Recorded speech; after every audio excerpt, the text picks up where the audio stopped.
আসসালামু আলাইকুম। সকলকে ইজি কেমিস্ট্রি বইয়ের পক্ষ থেকে স্বাগতম জানাচ্ছি। আশা করতেছি তোমরা সবাই ভালো আছো এবং সুস্থ আছো।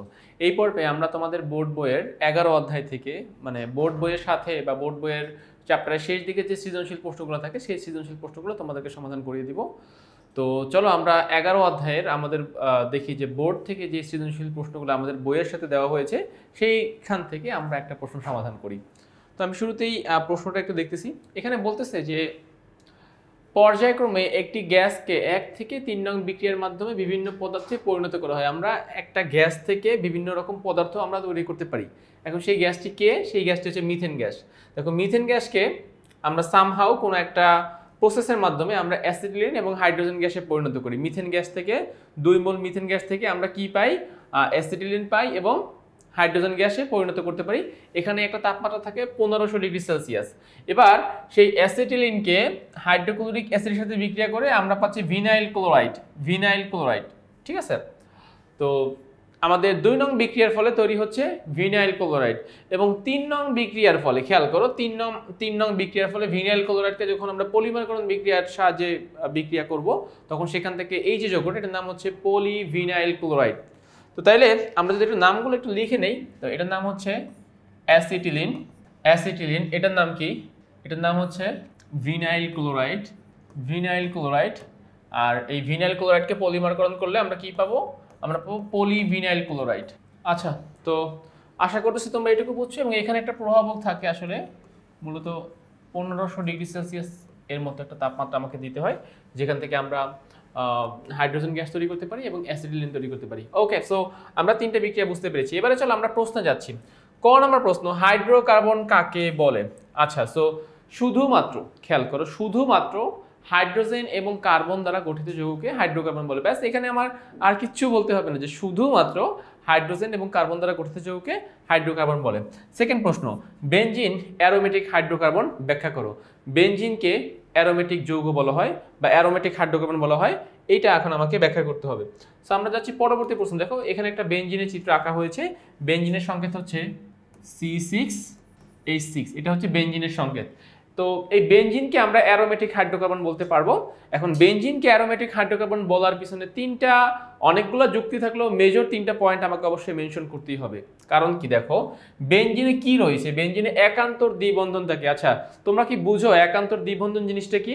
একান্তর দ্বিবন্ধন হচ্ছে, এখানে দেখো এই যে আমরা স্ট্রাকচারটা এঁকেছি, এখানে 6টা কর্নার রয়েছে, 1 2 3 4 5 6, 6টা। একান্তর বলতে বোঝানো হয় একটার পরে একটা।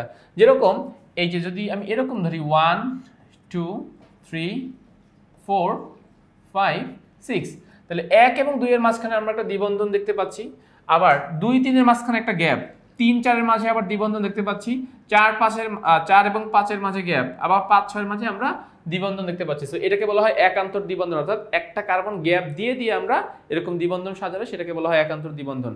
নাম্বার 2, বেনজিন বলয় থাকবে, অর্থাৎ এই যে আমরা যে স্ট্রাকচার সেটাকে বলা হয় বেনজিন বলয়। এরকম যে আমরা স্ট্রাকচার দেখতে পাচ্ছি সেটাকে বলা হয় বেনজিন বলয়। সো বেনজিন যে অ্যারোমেটিক হাইড্রোকার্বন, অ্যারোমেটিক যৌগসমূহের মধ্যে এরকম বেনজিন বলয় থাকে। সো বেনজিন স্বয়ং নিজেই সেই বলয় আছে তার, সুতরাং তাকে আমরা অ্যারোমেটিক যৌগ বলতে পারবো। আর 3 নাম্বার বলতেছে কি, দেখো সঞ্চালনশীল পাই ইলেকট্রন থাকে।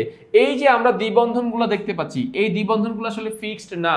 এই যে দ্বিবন্ধন যে অলওয়েজ এই কার্বন 1 এবং 2 এর মাঝে থাকবে এমনটাও না, এটা এমনও হতে পারে 3 4 5 6 আচ্ছা 2 3 4 5 6 1 এদের মাঝখানে হতে পারে। দেখো যদি আমরা এরকম বলি 1 2 3 4 5 6, তো দেখো আগের দ্বিবন্ধনের প্লেসগুলো আর এখানের দ্বিবন্ধনের প্লেসগুলো কি হয়ে গেছে? চেঞ্জ হয়ে গেছে।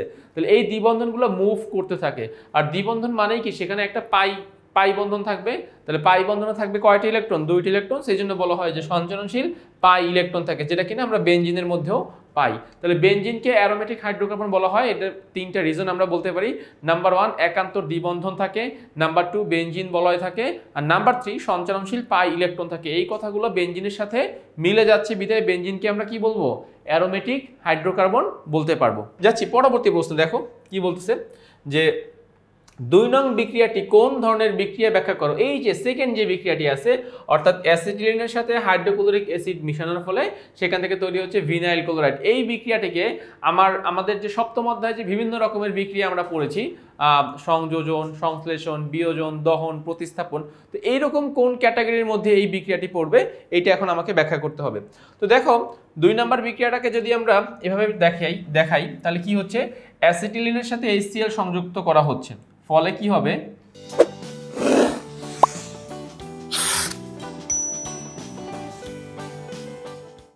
ফলে এখান থেকে হাইড্রোজেন যাচ্ছে আমার ফার্স্ট কার্বনে আর ক্লোরিন যাচ্ছে আমার সেকেন্ড কার্বনে।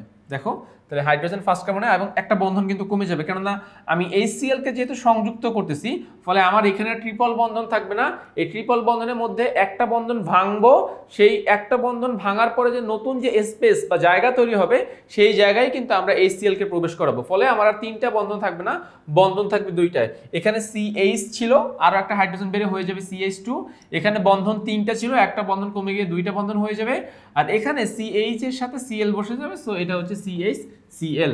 তো টোটাল আমি এখান থেকে পাচ্ছি ভিনাইল ক্লোরাইড, আমরা অ্যাসিটিলিন এবং HCl বিক্রিয়া করে ভিনাইল ক্লোরাইড পাচ্ছি। এবার এই বিক্রিয়াটিকে কি বিক্রিয়া বলা যাবে বলো তো? আমরা একটা বিক্রিয়ার নাম শিখেছিলাম সংযোজন বিক্রিয়া, মনে আছে কিনা? সংযোজন বিক্রিয়া।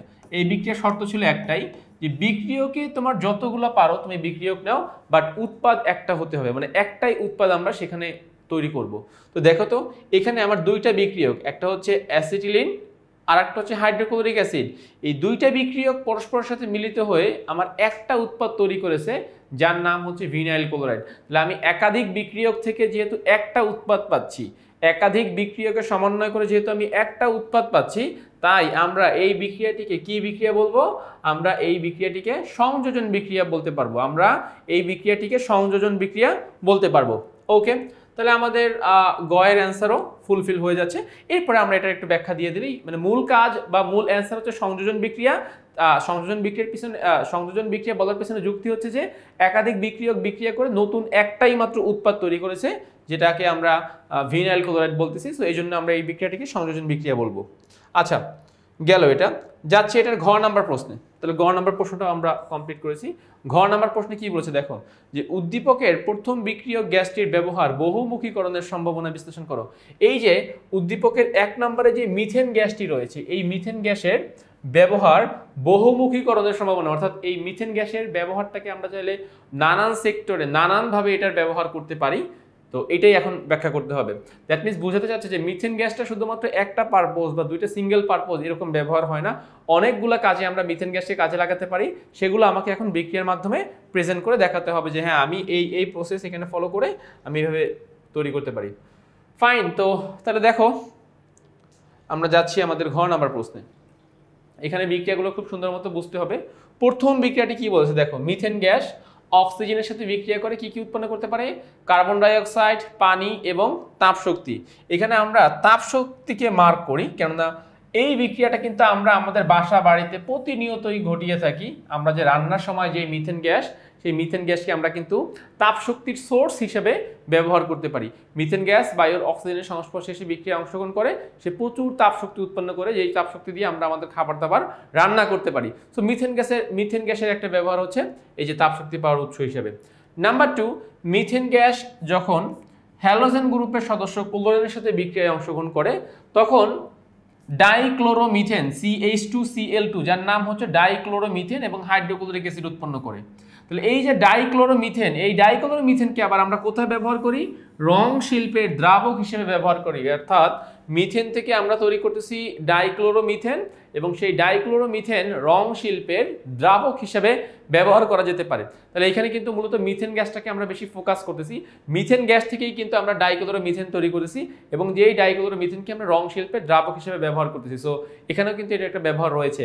আবার সেম বিক্রিয়ায় কিন্তু আমরা এরকম CHCl3 ট্রাইক্লোরোমিথেন, এটাকে কিন্তু ক্লোরোফর্ম বা চেতনানাশক সেম বিক্রিয়া থেকেই বা সেম টাইপের বিক্রিয়া থেকে বিক্রিয়ক এবং উৎপাদ, এখানে বিক্রিয়ক সেম থাকে, শুধুমাত্র কার্বন সংখ্যা এবং হাইড্রোজেন সংখ্যা একটু বেশি কম হলে আমরা এখান থেকে CHCl3 ট্রাইক্লোরোমিথেন তৈরি করতে পারি।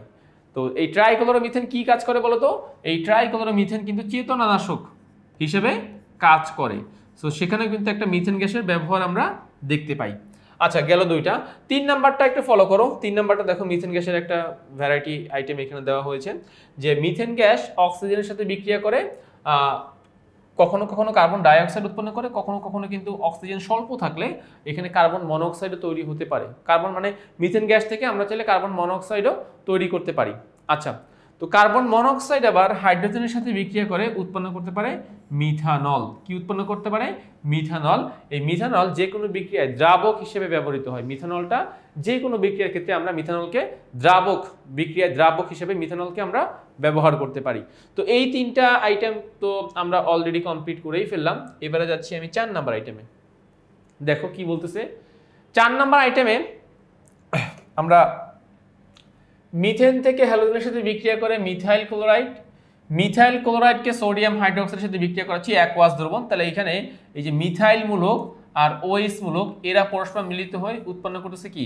মিথানল। এই যে মিথানল উৎপন্ন করতেছে, আর বাকি সোডিয়াম আর ক্লোরিন বিক্রিয়া করে উৎপন্ন করতেছে সোডিয়াম ক্লোরাইড। তাহলে আমরা প্রথম ধাপে পাচ্ছি মিথাইল ক্লোরাইড, দ্বিতীয় ধাপে পাচ্ছি মিথানল। মিথানলকে যদি আমরা জায়মান অক্সিজেন দিয়ে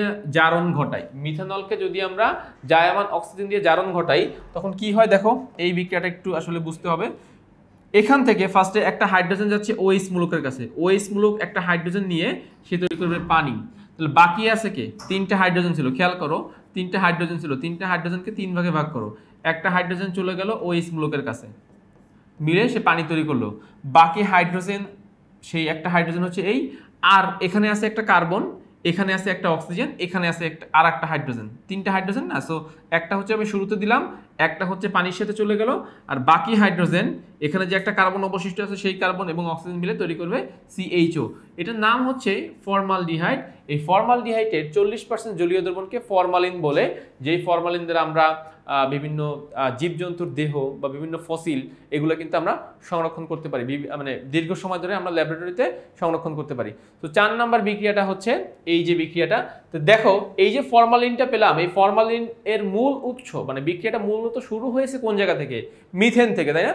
মিথেন থেকে আমরা এখানে ফরমালিন প্রস্তুত করলাম। তাহলে এটাও কিন্তু একটা মিথেন গ্যাসের একটা ভ্যারাইটি আইটেম, যে মিথেন গ্যাস থেকে ফরমালিন বানানো যায় এবং সেই ফরমালিন দিয়ে মৃত জীবজন্তুর দেহ বিভিন্ন দিন ল্যাবরেটরিতে সংরক্ষণ করা যায়। তাহলে এই 4টা বিক্রিয়া যদি আমরা লিখে দিতে পারি, আমাদের এই ঘয়ের অ্যান্সারও অ্যাপ্রোপ্রিয়েট হয়ে যাবে। সো আমি আশা করতেছি তোমরা এই অ্যান্সারটুকু খুব সুন্দরভাবে বুঝতে পেরেছো। তো আমরা এই সৃজনশীল প্রশ্নটি খুব সুন্দরভাবে কমপ্লিট করে ফেললাম। আশা করতেছি সেই সৃজনশীল প্রশ্নটি তোমরা খুব সুন্দরভাবে বুঝতে পেরেছো। আমাদের ইজি কেমিস্ট্রি বইয়ের পর্বগুলোও কিন্তু আমরা ঠিক এভাবেই তোমাদের সামনে আমরা উপস্থাপন করেছি, এবং সামনের দিনগুলোতেও কিন্তু আমরা এভাবে তোমাদেরকে এরকম সৃজনশীল প্রশ্নের অ্যান্সার ব্যাখ্যা সহকারে তোমাদের সামনে উপস্থাপন করব। তো তোমরা বইটি সংগ্রহ করো, বইটি পড়ে কেমিস্ট্রিতে আরও বেশি ভালো করো, সেই প্রত্যাশা রেখে আজকের পর্বটি এখানে শেষ করতেছি। সবাই ভালো থাকো, সুস্থ থাকো, আল্লাহ হাফেজ।